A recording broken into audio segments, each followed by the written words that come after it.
Salam sehat bersama Coach Engli lagi. Hari ini Coach Engli kedatangan seorang sahabat baik sekali yang super sibuk. Kerjanya dari Sabang sampai Merauke. Nah, dia ini adalah seorang IO terbesar di Indonesia. Boleh dikatakan seperti itu. Dengan namanya IO-nya Deteksi Production. Oke. Dia ini seorang yang luar biasa. Banyak informasi penting yang kita harus dapatkan dari seorang Bapak Hari Koko Santoso yang kadang-kadang kita secara akrabnya dipanggil Pak Koko. Apa kabar Pak Koko? Baik. Nah, untuk informasi juga nih teman-teman, Pak Koko ini baru datang nih dari Ternate, Maluku Utara. Karena di sana ada kegiatan apa ya Pak Koko ya? Jadi di Maluku Utara tahun ini terpilih sebagai ya pastinya di Sofifi. Sofifi itu ibu kota Maluku Utara. Sofifi. Nah, salam nih Ternate. sama Pak Sebelah Ternate. Sebelah Betul. Ternate. Sebelah Ternate, betul. Salam dulu sama semua penduduk Ternate. Ya, siap. Gimana Pak? Jadi di kota Sofifi sebagai ibu kota baru, Maluku Utara juga provinsi baru. Oh, provinsi baru. Ya, provinsi baru. Jadi alhamdulillah mereka mendapat kesempatan menyelenggarakan yang bernama seleksi tilawatil Quran. Oh, baik sekali tuh. Ya, seleksi tilawatil Quran. Di Indonesia itu setelah seleksi kemudian ada MTQ, Musabakoh Tilawatil Quran. Oh, setelah seleksi baru MTQ. Iya. Keduanya tetap nasional, artinya saudara-saudara kita dari Sabang sampai Merauke berseleksi di kota Sofifi. Itu 2 minggu yang lalu. Iya. Ya, itu selama 10 hari ada kegiatan seleksi tilawatil Quran di sana. Itu sebuah event. Jadi layaknya sebuah konser, ada panggung besar, panggungnya ada ukuran 40 kali 20 meter, besar sekali. Kemudian ada beberapa tempat-tempat event di mana ada kegiatan-kegiatan, ada kegiatan-kegiatan musik juga. Begitu. Karena ada teman-teman yang tentunya ya musiknya musik religi ya, sesuai musik ya. Yang Islami ya. Islami religi. Jadi ada teman-teman Debu main di sana, ada dari teman-teman dari Maluku juga, ada teman-teman dari Jawa Timur, ada teman-teman dari Aceh. Pokoknya semua yang dari Sabang sampai Merauke berkumpul di sana. Menyanyikan lagu religi. Dan layaknya event besar itu ada opening, ada closing. Oh iya. Nah, sebagai informasi, teman-teman pasti di masa pandemi ini bingung nih, bagaimana sih event sebetulnya? Nah, saya ingin berbagi informasi. Ini dia nih teman-teman. Makanya kenapa Pak Koko penting sekali memberikan satu informasi kepada teman-teman, karena di masa epidemi ini banyak kalangan musisi, seniman, bahkan IO ini bingung nih menentukan arah supaya kita tidak bersinggungan dengan peraturan pemerintah, dengan keadaan COVID, tapi semua berjalan dengan baik dan benar. Nah, coba. Tapi sebelumnya Pak Koko, engkau ini sangat menghargai benar dengan Pak Koko ya. Padahal Pak Koko ini kerjanya terus sibuk dari Sabang sampai Merauke dengan event-event yang luar biasa besarnya. Bahkan pernah sewa 3 Boeing untuk satu event. Nah, sebelumnya Pak Koko, supaya badan Pak Koko sehat, sekarang kau kasih minum obat dulu satu ya. Ini herbal Pak Koko. Terima kasih. Herbal ini untuk kesehatan tubuh. Siapa tahu dapat membantu Pak Koko. Nah, coba diminum Pak Koko. Biar sehat dari herbal Coach Engli. Terima kasih. Baru kita lanjut lagi Pak Koko. Sekarang kan jadi enak. Coba. Baik. Jadi kalau teman-teman bertanya bagaimana melaksanakan sebuah event, kebetulan saya juga pengurus di Relawan Nasional Lawan COVID. Luar biasa. Saya aktif di sana. Tentu teman-teman musisi juga ada beberapa sering bergabung dengan kita Relawan Nasional Lawan COVID. Balik lagi ke soal event. Yang pertama adalah teman-teman sama di dalam mengurus sebuah konser layaknya ada izin keramaian, ada venue-nya, ada izin lokasi, ada izin keramaian, ada yang ada petugas-petugas, ada teman-teman stage management, ada produksi, semua ada seperti biasa. Sesuai dengan prokes juga karena memang memang kan Pak Koko ini salah satu dari relawan COVID juga. Ya. Jadi Pak Koko ini mengerti sekali. Ya. Bahkan seperti kita sekarang nih. Sebelumnya kita udah tes swab dulu, baru kita ambil take. Nah, baik. Nah, jadi yang pertama teman-teman harus berkoordinasi dengan di daerah itu ada namanya BPBD. BPBD itu Badan Penanggulangan Bencana Daerah. Kenapa? BPBD. Karena BPBD lah yang paling bisa dan paling mengerti dan memang ditunjuk oleh pemerintah langsung untuk menjadi bagian dari PPKM sesuai level di daerah masing-masing. Ya, PPKM. Jadi kita koordinasi dengan BPBD. Betul. Sebelumnya saya sowan dulu ke BNPB, Badan Nasional Penanggulangan Bencana. Yang di Jakarta. Di Jakarta, karena saya akan ke Provinsi Maluku Utara. Akan tetapi apabila teman-teman ada di kabupaten, bisa di kabupaten masing-masing, ada di kota masing-masing, ada di kecamatan masing-masing, bahkan ada di kelurahan.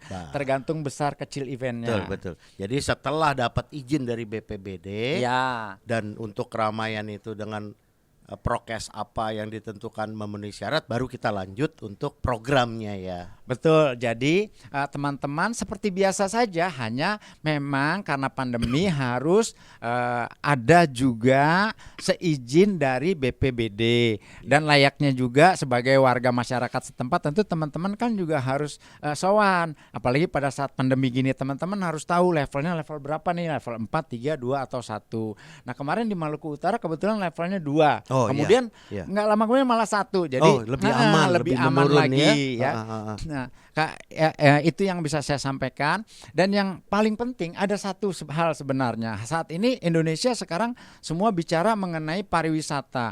Nah, semua event selalu berkolaborasi dengan teman pariwisata. Oh iya ya, di bawah pariwisata di juga pariwisata, pariwisata kepala dinas pariwisata daerah masing-masing nanti teman-teman. Minta masukan juga. Ya, minta masukan juga karena di sanalah nanti teman-teman dapat rujukannya juga. Itu ada ketentuan nanti namanya CHSE. Jadi Clean, Healthy, Environment and Sustainability. Jadi teman-teman juga harus sowan juga ke Kepala Dinas Pariwisata karena event itu kan bagian dari pariwisata juga, Coach Engli. Iya, betul. Nah, setelah semuanya berjalan, pasti teman-teman akan mendapat dukungan. Contoh, teman-teman karena koordinasi dengan BPBD, apa yang saya lakukan kemarin, kita tuh dibantu ribuan masker. Bagus kan? Iya, betul. Mengurangi juga, membantu teman-teman. Kemudian kita juga dibantu petunjuk-petunjuk bagaimana menggunakan masker yang baik. Kemudian mereka ikut membantu mengontrol prokesnya. Prokesnya di pintu masuknya. Sehingga segala sesuatunya bukan hanya tercatat, bukan hanya ikut aturan, tapi juga tidak berdampak. Karena kalau berdampak kan nanti kita menyusahkan saudara-saudara kita yang lain. Nah, itu informasi yang bisa saya sampaikan pertama. Jadi bagi teman-teman yang berpelaku seniman atau penyanyi atau apapun atau IO, dengan kejadian epidemi ini kita tetap beraktivitas, tetap berkreasi, tapi dengan satu, banyaklah kita berhubungan dengan BNPB, terus BPBD, melakukan prokes, juga dengan aparat setempat tentunya ya. Betul, Pak Koko, ya? Pasti, karena apa yang ketentuan selama ini dilakukan. Ada tambahan kepada BPBD, kepada Dinas Pariwisata agar supaya eventnya bukan hanya semakin lancar dan semakin ramai. Begitu ya. Semakin ramai tapi tentu sesuai dengan aturan. Salah satunya CHSE tadi itu, Clean, Health, Security, dan Environment and Sustainability. Iya, jadi pihak kepolisian, tentara juga dilibatkan semua. Jadi, ya, tokoh masyarakat. Di BPBD ada hampir semua instansi kalau di BPBD. Oh, udah satu atap ya? Ya, satu atap. Tapi izin keramaian tetap kepada kepolisian setempat. Izin keramaian. Iya, jadi bagi para seniman kita di Indonesia jangan berkecil hati dalam keadaan epidemi seperti ini. Contohnya Pak Koko ini tetap beraktivitas. Tetap semangat, berikhtiar, tetap semangat dengan prokes-prokes tentunya. Terus ada masukan apa lagi nih Pak Koko untuk para seniman kita yang sekarang lagi maklum lah turun lah karena Ya. sejak COVID epidemi Iya, ini. ini menarik. Saat ini hampir masuk 2 tahun pandemi ini betul-betul terutama kita seniman hiburan itu kendalanya sangat besar karena bukan hanya konser itu kan besar, ada yang di gedung konser, ada di hotel, di restoran, bahkan di tempat-tempat umum itu nyaris tidak bisa. Akan tetapi saat ini juga kan sudah mulai turun kan levelnya, mulai turun kan. Ada yang bahkan levelnya 1, ada yang bahkan 1 kabupaten nggak ada lagi yang Iya, COVID. kalau levelnya tetap ada, tapi yang terdampak COVID kayak di Maluku Utara 0. Udah 0 ya? Udah 0. Wah, luar Udah 0. biasa, luar Ya. biasa, luar biasa. Jadi butuh semangat teman-teman juga, bukan hanya kita berkreasi, tapi justru kita mendorong lebih pandemi ini betul-betul hilang lah di ya, Indonesia. kita mendoakan Ya. semoga cepat berlalu. Jadi semuanya berlalu, masyarakat juga beraktivitas lagi, ekonomi berjalan Betul, lagi, ya. semuanya terbebas dari kesulitan dan bencana. Ya. Nah, sekarang untuk ke depan Tadi nih, pemikiran tadi ke depan nih. ya pemikirannya ke depan nih, coba Saya kasih berbagi satu, ya. berbagilah Pak Koko apa oke. terbaiknya. Yang pertama ingin saya sampaikan begini. Kita bisa tetap berkreasi. Seperti biasa, kita harus. tetap bisa berkreasi. Hanya tapi ada pembatasan-pembatasan. Justru pada saat pembatasan-pembatasan ini kita jangan hanya terpaku dengan pembatasannya. Kalau apa yang saya lakukan ini berbagi kreativitas. Saya yang dulunya saya hanya berpikir satu kota, kemudian ke kota lain. Sekarang tidak. Saya membuat yang berkesinambungan. Oh, begitu ya. Contohnya, kalau saya bikin konser, itu semua orang bikin. Saya sekarang bikin yang namanya seperti gerakan. Ya, gerakan itu begini. Kalau saya bikin dari Jakarta menuju Cirebon, menuju Jogja, menuju Surabaya, Ya. itu berkesinambungan. Artinya komunitas Jogja, komunitas Jakarta, komunitas Surabaya, semua menjadi bagian dari semangat yang saya bikin. Oh, berkesinambungan jadi Ya, per kota lanjut gitu ya. Terus Dari Sabang sampai Merauke bisa semua kota. Bisa semuanya dengan komunitas yang sama. Kalau saya anak Vespa, betul. teman-teman Vespa, saya koordinasi dengan teman-teman Vespa, komunitas Vespa. Kalau saya anak bola basket, komunitas bola basket. Dan komunitas di Indonesia itu ribuan. Banyak ya. Banyak. Apalagi sejak pandemi ini sangat banyak komunitas. Persaudaraannya betul. makin kuat nih, Ko Cheng Li, ya kan. Nah, jadi teman-teman bisa memanfaatkan komunitas. Keuntungannya apa? Karena di komunitas itu katakanlah misal komunitas bola basket dari RT, RW, kelurahan, kecamatan sampai tingkat kabupaten, bisa dibayangkan sangat banyak. Sangat banyak. Apalagi komunitas sepak bola lebih banyak lagi. Betul. Komunitas bola voli banyak, bulu tangkis banyak. Musik banyak. Musik sendiri bermacam genre kan. Betul. Bahkan teman-teman nih ya misalkan ada slanker, ada baladewa, ada clickers, fansnya itu juga bisa dikreasikan. Iya. Jadi sangat banyak. Yang dulunya kita berpikir hanya kita menjual tiket kepada satu orang, sekarang kita bergerak lewat komunitas dan komunitasnya ada ribuan. Jadi sangat terbuka dan jangan khawatir apakah komunitas Vespa di Majalengka dengan Garut atau dengan Bandung nanti bermasalah, tidak. Itu sebabnya saya sarankan kita harus selalu berkolaborasi.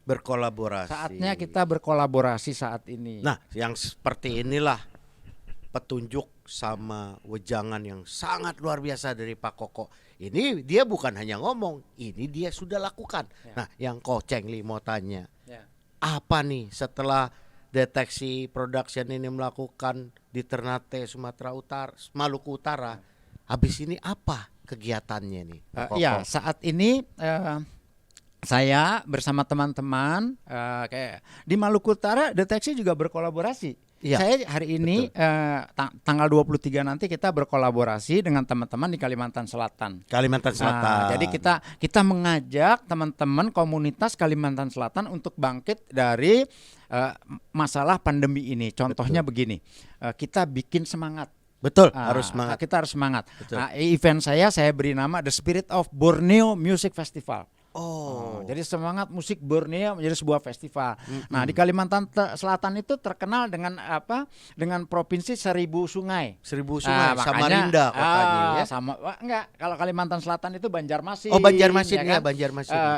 Banjarbaru. Iya, seperti Banjarbaru. itu. Nah, jadi kita bikin misal namanya Jazz Music River Festival. Misalnya kita kasih nama apapun namanya yang berkaitan dengan semangat komunitas. Nah, jadi Spirit of Borneo itu semangatnya adalah bagaimana Kalimantan bangkit. Nah, untuk bangkit kan nggak hanya musik. Betul. Nah, karena saya orang musik, saya mewakili musik di Kalimantan. Tapi teman-teman yang di kuliner makanan banyak di Kalimantan. Jadi street foodnya kan banyak. Jadi ada street banyak food festival, iya. Spirit of Borneo, semangat anak-anak Borneo, kulinernya jalan, musiknya jalan, pamerannya jalan. Betul. Bahkan festival-festival seperti ada stand up comedy, Iya. ya kan? Ada festival tari itu jalan. Betul. Nah, jadi ada 5 kegiatan besar yang kita ajak. Bagaimana saya melakukannya? Pertama dengan komunitas, kemudian kedua kita berkolaborasi, kita sowan kepada BNPB dan BPBD, kemudian kita juga sowan kepada Kepala Dinas Pariwisata setempat. Nah, kalau provinsi Kepala Dinas Provinsi, kalau kabupaten Kepala Dinas Kabupaten. Betul. Nah, kita mengajukan ke sana, kita ingin menjadi bagian dari semangat pandemi. Kalau menurut saya siapapun di negeri ini, kalau kita bicara bagaimana kita berjuang tetap semangat pada masa pandemi, pasti pemerintah pusat maupun daerah pasti mendukung. Betul. Nah, inilah teman-teman, malam ini ada sangat kita dapat wejangan yang baik bahwa seniman selalu berikhtiar dengan segala cara dan pemerintah mendukung kita. Terima kasih Pak Koko atas kedatangannya, atas informasinya. Siap. Semoga teman-teman semua seniman bergerak maju, pantang mundur dalam masalah epidemi. Bye.